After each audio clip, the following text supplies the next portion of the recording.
Assalamualaikum warahmatullahi wabarakatuh. Perkenalkan, nama saya Chandra Gumilar Kuswoyo, NPM 1921912116 dari kelas 19F Penjas. Di sini saya akan memaparkan materi tentang keterampilan gerak. Baik, kita masuk pada materi yang pertama, yaitu pengertian keterampilan gerak.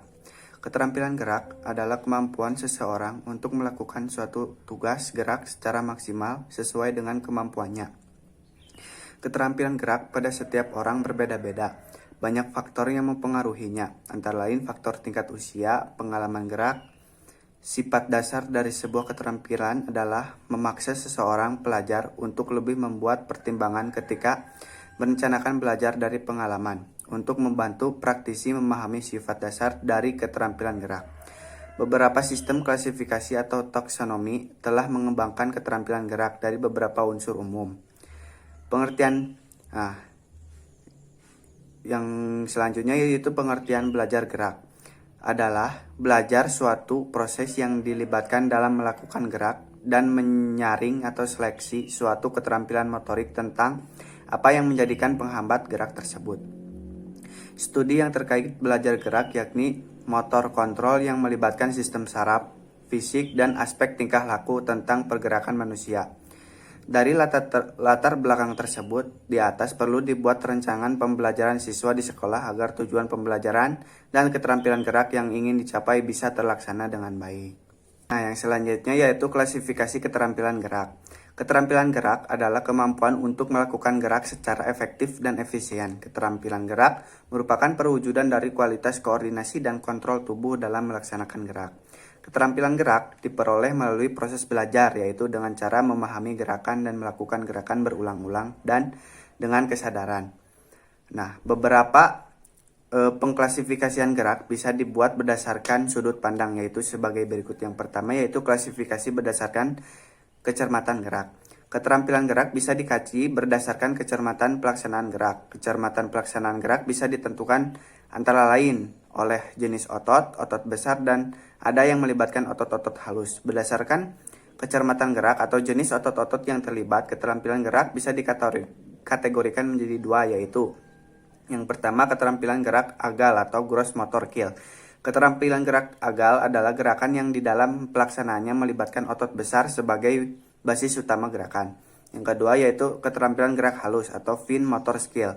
Keterampilan gerak halus adalah gerakan yang pelaksanaannya melibatkan otot-otot halus sebagai basis utama gerakan, sebagai contoh menggambar, mewarnai, dan menulis agar tegak bersambung. Nah, klasifikasi yang kedua yaitu berdasarkan perbedaan titik awal. Apabila diperlukan gerak keterampilan, ada yang dengan mudah bisa diketahui bagian awal dan bagian akhir dari gerakannya, tetapi ada juga yang sukar untuk diketahui. Dengan karakteristik ini seperti ini, keterampilan gerak bisa dibagi menjadi tiga kategori. Yang pertama, kategori gerakan diskrit atau discrete motor skill. Keterampilan gerak diskrit yaitu keterampilan gerak di mana dalam pelaksanaannya bisa dibedakan menjadi jelas titik awal dan titik akhir gerakan. Yang kedua yaitu keterampilan gerak serial atau serial motor skill. Keterampilan gerak diskrit yang dilakukan beberapa kali secara berkelanjutan. Nah, yang ketiga yaitu keterampilan gerak kontinu.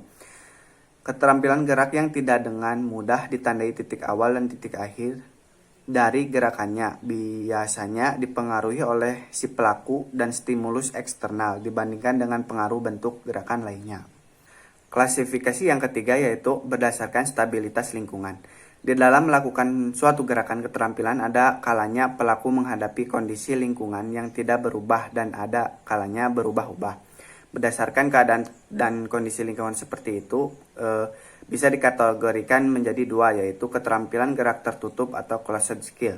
Keterampilan di mana pelaksanaannya terjadi pada kondisi lingkungan yang tidak berubah-ubah dan stimulus gerakannya timbul dari dalam diri si pelaku sendiri, tidak adanya faktor luar yang turut mengarahkan gerakan. Yang kedua yaitu gerakan terbuka atau open skill. Keterampilan gerakan di mana dalam pelaksanaannya terjadi pada kondisi lingkungan yang berubah-ubah dan pelaku bergerak menyesuaikan dengan stimulus yang timbul dari lingkungannya. Perubahan kondisi lingkungannya bisa bersifat temporal dan bersifat spesial. Nah, materi yang terakhir yaitu unsur-unsur kemampuan yang membentuk keterampilan gerak. Dalam Tarigan 2009, secara garis besar ada 3 kelompok yang membentuk keterampilan gerak. Yang pertama, kemampuan fisik sebagai fungsi untuk melakukan gerakan. Kualitasnya perlu baik agar gerakan bisa terampil. Dalam unsur fisik ini, yang membentuk keterampilan gerak meliputi kekuatan, ketahanan, kecepatan, fleksibilitas, agilitas, power, stamina, keseimbangan, dan kinesiens. Yang kedua, kemampuan mental. Unsur-unsur kemampuan yang termasuk dalam kemampuan mental meliputi yang pertama, kemampuan memahami gerakan yang akan dilakukan. Yang kedua, kecepatan memahami rangsang stimulus. 3. Kecepatan membuat keputusan. 4. Kemampuan memahami hubungan jarak. Yang kelima, kemampuan menaksir objek yang bergerak. Yang keenam, kemampuan menaksir irama. 7. Kemampuan mengingat gerakan. Yang kedelapan, kemampuan memahami mekanik gerakan. Dan yang terakhir, kemampuan berkonsentrasi.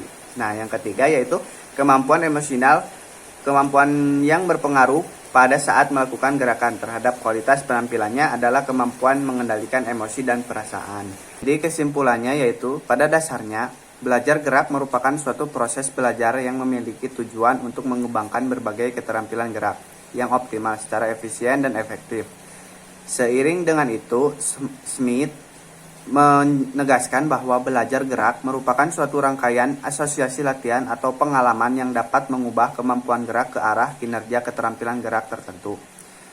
Sehubung dengan hal tersebut, perubahan keterampilan gerak dalam belajar gerak merupakan indikasi terjadinya proses belajar gerak yang dilakukan oleh seseorang. Dengan demikian, keterampilan gerak yang diperoleh bukan hanya dipengaruhi oleh faktor kematangan gerak, melainkan juga oleh faktor proses belajar gerak. Mungkin itu yang bisa saya sampaikan dari pemaparan materi. Kurang lebihnya mohon maaf. Wassalamualaikum warahmatullahi wabarakatuh.